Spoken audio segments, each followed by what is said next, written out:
Through the centuries, there's been a concerted effort to kill Israelites. This was the same in 1945 in Nazi Germany as it was 4,000 years ago at the time of Moses.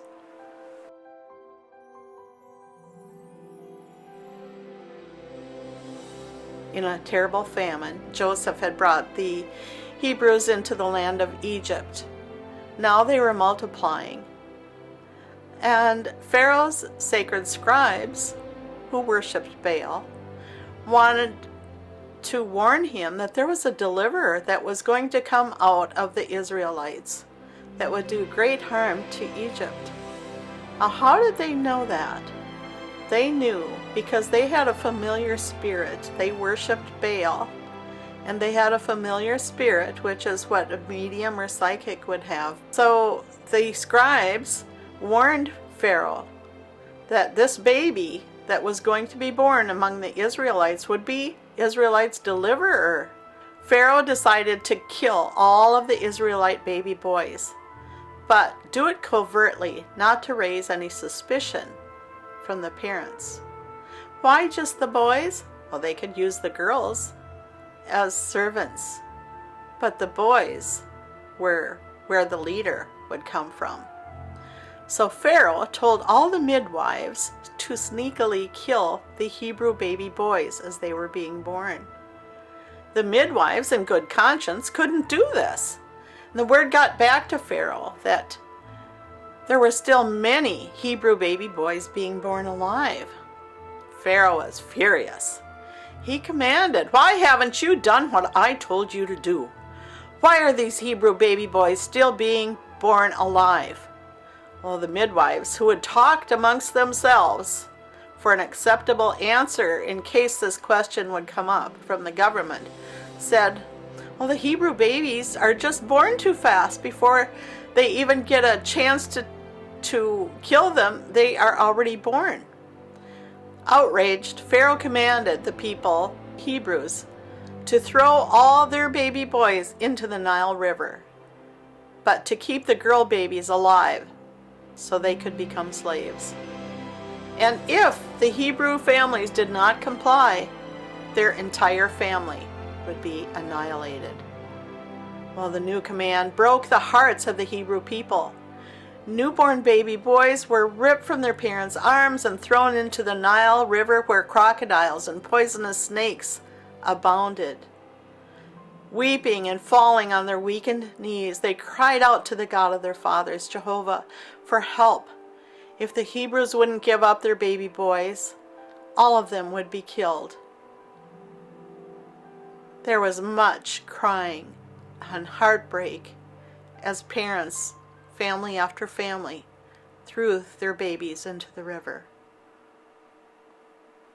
Now there was a very good Hebrew man from the descendants of Levi. His name was Amram. Amram lived with his very pregnant wife, Jochebed, and their 2 young children named Aaron and Miriam. They loved and trusted God.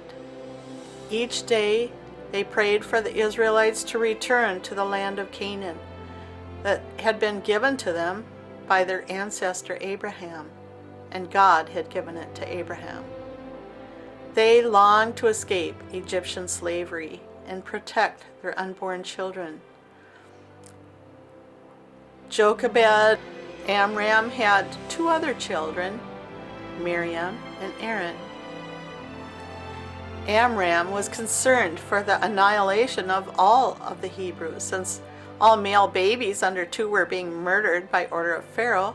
That would mean that soon there would be no males to continue the Hebrew lineage. One night, as Amram slept, he had a vision. God appeared to him and told him that he saw the Israelites' devotion to him, and they would receive God's favor. God said he would protect their child and all of his people. A short time after that vision, Jochebed went into labor and gave birth to a baby boy. And he was born so quickly and easily that Jochebed didn't need a midwife to help with the delivery. Jochebed and Amram decided to hide their baby in their house. They ran quickly to him whenever he made so much as a peep, and would never allow him to cry. But after 3 months, as their child grew, his voice became stronger, and they knew they had to do something or they all would be killed for having him in their home. It was the law, an unjust, murderous decree. And as they witnessed their neighbors who had tried to disobey, they saw that the threat of being annihilated was carried out. Friends' entire families were being destroyed for hiding their baby boy instead of throwing him into the Nile. But they remembered the Lord's promise to them in Amram's vision of God. And putting their trust in God, Amram and Jochebed had an idea. They were told they had to put their baby boy in the river, correct? Well, they didn't say they couldn't put him in a boat in the river. Jochebed carefully wove a tight basket that looked like an ark or a cradle out of dried bulrushes. These are like cattails. Tears fell down her cheeks and onto the reeds as she packed them closely together, and she prayed, "Oh Lord, help me weave this basket tightly to protect my baby boy." And when the basket was completed, they examined it closely for strength. Amram carried a bucket of pitch, which is tar, home from work. Covering the basket with pitch, testing and retesting the basket, Amram made sure the basket could float and be watertight. But now their work was finished, and the hardest part came, saying goodbye. While carrying their baby to the river Nile's edge, they laid him in the water among the tall grasses, covering him with a blanket Jochebed had lovingly woven for him. She kissed him goodbye one last time. Amram caressed his chubby little face, trying to appear brave and strong for his family's sake. "God, we thank you for your promise to protect our son, and we commit him into your hands." Their hearts were heavy as they walked back to their house. Jochebed, holding Amram and their young son Aaron's hands, glanced back from time to time to the basket they had made, which was now rocking on the water. "We must trust God, Jochebed. He gave me his promise. He gave me his word," Amram reminded her. God always keeps his promise. The baby's 9-year-old sister Miriam stood by the edge of the river watching her baby brother's basket in the reeds, as she had been instructed to by her mother. It was safe for Miriam to be by the river without arousing any suspicion. She could see her tiny brother's hands jerkily moving in the basket, and hear him making cooing sounds as he watched the clouds pass overhead. "It's all right, little sweetheart," she whispered under her breath. "Sister's watching you." And she scanned the reeds for crocodiles and poisonous snakes as she walked slowly along the shores near the basket. Well, suddenly the current of the mighty Nile River licked at the basket and the reeds, and the waters became noisy. The basket broke loose from the weeds and began to be swept downstream in the current. Miriam, panicking, ran to watch what was to become of her tiny brother. It was an especially hot day. A princess named Thermuthis had decided to go for a walk along the river with her attendants. Spying the basket, she sent one of her servants to swim out and get it for her. When Princess Thermuthis saw this unusually beautiful baby boy in the basket, she immediately fell in love with him. The daughter of the Pharaoh, Ramesses the Great, knew he was a Hebrew baby condemned to die like all the others according to her father's decree. Now that decree meant nothing to her. His order didn't matter. Moses was so beautiful. A princess accustomed to have anything she wanted, Thermuthis wanted this child. Having no children herself, Thermuthis decided to adopt him and raise him as her own. She named the baby Moses, from Egyptian words mo, which means water, and Usis, which means saved out of. Soon baby Moses was hungry and began to cry. Miriam bravely came out of the tall reeds where she was watching and ran to the group of women. "Would you like me to find a wet nurse for the baby?" Thermuthis thought this was a perfect solution. "Yes, bring her to the palace right away," she instructed. Miriam returned to the palace with her mother Jochebed. Without a second thought, Thermuthis hired Jochebed to nurse baby Moses and care for him at Amram and Jochebed's own home for his first years of life. Jochebed not only got to care for her beautiful baby boy, but was paid to do it.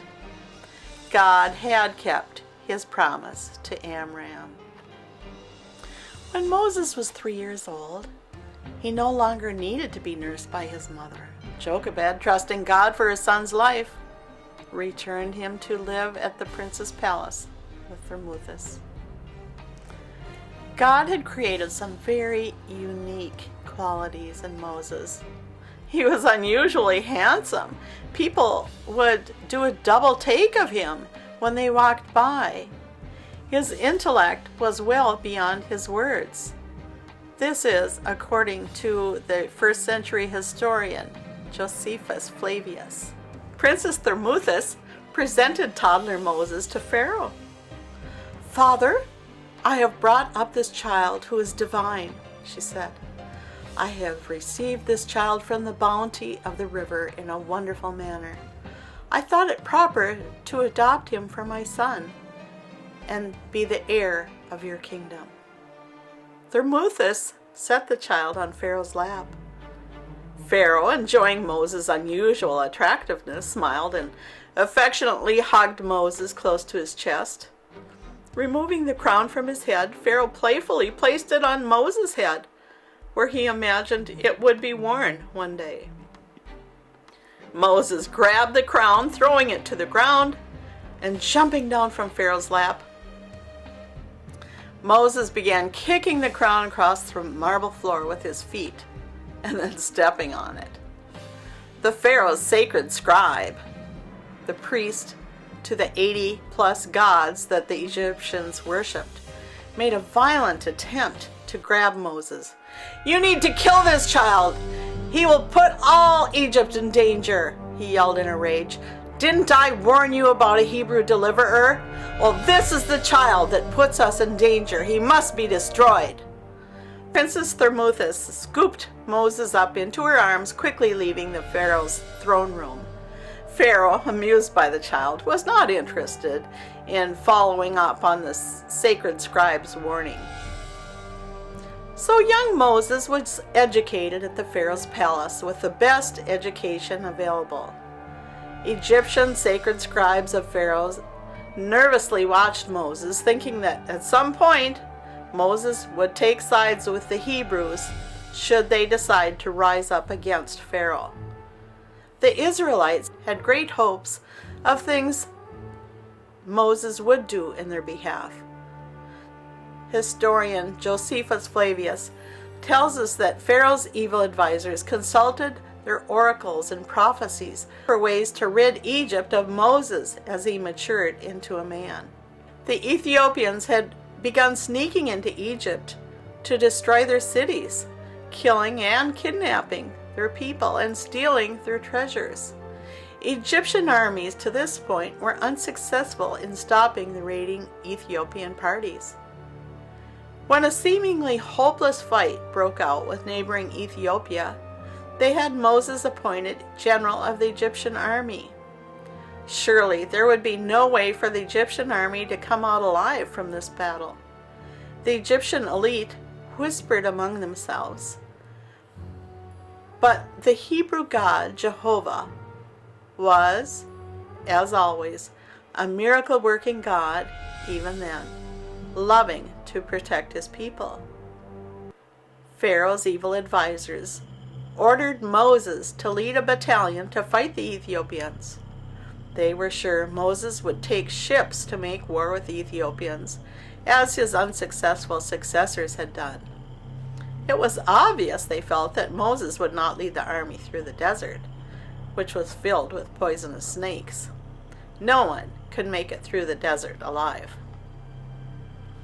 Moses, realizing the need to take the Ethiopian army by surprise, led the army south through the desert, instructing his army to take baskets filled with birds, ibises, and perhaps guinea fowl, because he had an unusual plan of attack. As Moses' army marched across the areas filled with poisonous vipers, he commanded the release of hungry guinea fowl and ibises to devour the serpents, making the areas safe to cross. And they repeated this drill as often as they came across the patches of viperous snakes, and finally reached the Ethiopian capital. Well, God blessed Moses with special tactics and favor to win the war with the Ethiopians and sign peace treaties instead of dying on the battlefield, as the evil scribes had planned. Moses returned as the conquering hero to many Egyptians. They were thrilled that the Ethiopians were no longer going to raid Egypt. Although Moses continued a princely life in the palace, there were plans made secretly among the society elite to kill him, more than once. Although Moses had preserved the way of life for the Egyptians from the Ethiopians, the elite were not thankful. They still wanted him dead. Now, at 40 years of age, Moses should have been honored as a military hero. They were sure he was going to raise a rebellion and stage a coup against the Pharaoh. His scribes again strongly urged Pharaoh to kill Moses. And now, coupled with the jealousy of his fame from his victory in the Ethiopian war, Pharaoh agreed. And according to the Bible in Exodus chapter 2, that as he was taking a walk in the land of Goshen one day, Moses witnessed a cruel Egyptian slave master beating a Hebrew. A fight ensued, during which Moses killed the slave master. He buried the Egyptian's body in the sand. The next day, Moses saw two Hebrew men fighting and asked them, "Why are you striking your brother?" The Hebrew answered, "Who made you a prince and a judge over us?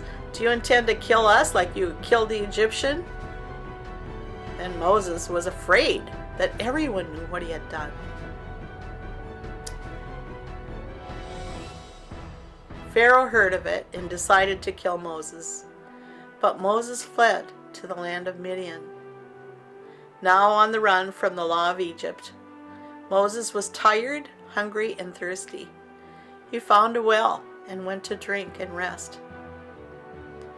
Teenage girls were there to fill up the water troughs for their sheep. Other shepherds came and drove the girls away so they could take their water for their sheep. But Moses defended the girls, helping them water their sheep and protecting their honor. The girls ran home and told their father, who was a priest named Jethro. After telling him what happened, their father insisted they bring the Egyptian stranger home for dinner. Well, Jethro was impressed with Moses, and why wouldn't he be? He was handsome, well-educated, and mannerly. And he had a certain bearing about him. And why wouldn't he? He had been raised in a palace, educated with the best education of the day. Jethro asked Moses to stay with him and watch over his sheep, eventually marrying Jethro's daughter Zipporah, and Moses became the father of 2 children. We're going to stop there and continue with the next episode. I do thank you for watching, and I hope you found it interesting. I know I did. Bye-bye.